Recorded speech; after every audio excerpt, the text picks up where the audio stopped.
Τις ιστορικές σχέσεις Ελλάδας-Ρωσίας αλλά και Κύπρου τίμησαν στο πλαίσιο καλλιτεχνικής εκδήλωσης που συνδιοργάνωσαν οι πρεσβείες των δύο χωρών στο νησί και το Ίδρυμα Αρχιεπισκόπου Μακαρίου του Τρίτου. Το ρεπορτάζ έχει Ευτυχία Ανδρέου.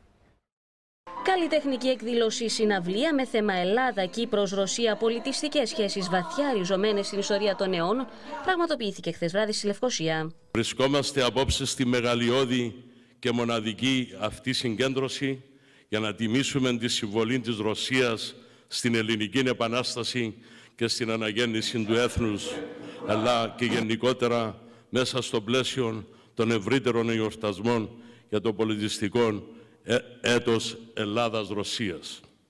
Στην εκδήλωση που συνδιοργάνωσαν οι πρεσβείες Ελλάδας και Ρωσίας στο νησί μαζί με το Ίδρυμα Αρχιεπισκόπου Μακαρίου του Τρίτου, παρέστησαν υψηλοί προσκεκλημένοι από όλα τα φάσματα της πολιτιακής, πολιτικής, θρησκευτικής, κοινωνικής και επιχειρηματικής ζωής του τόπου για να τιμήσουν όχι απλώς τους ιστορικούς δεσμούς, αλλά το προδιαγραφόμενο λαμπρό μέλλον στις σχέσεις των τριών χωρών.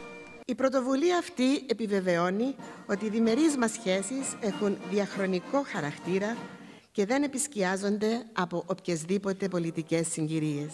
Οι αγαστές αυτές σχέσεις μεταξύ Ελληνισμού και Ρωσίας πρέπει να καλλιεργηθούν και να αναπτυχθούν ακόμη περισσότερο.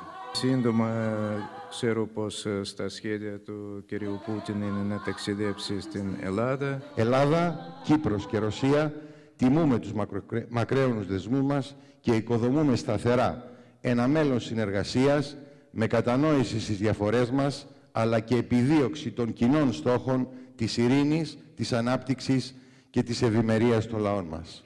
Χορηγός επικοινωνίας της εκδήλωσης ήταν το Συγκρότημα Δίας.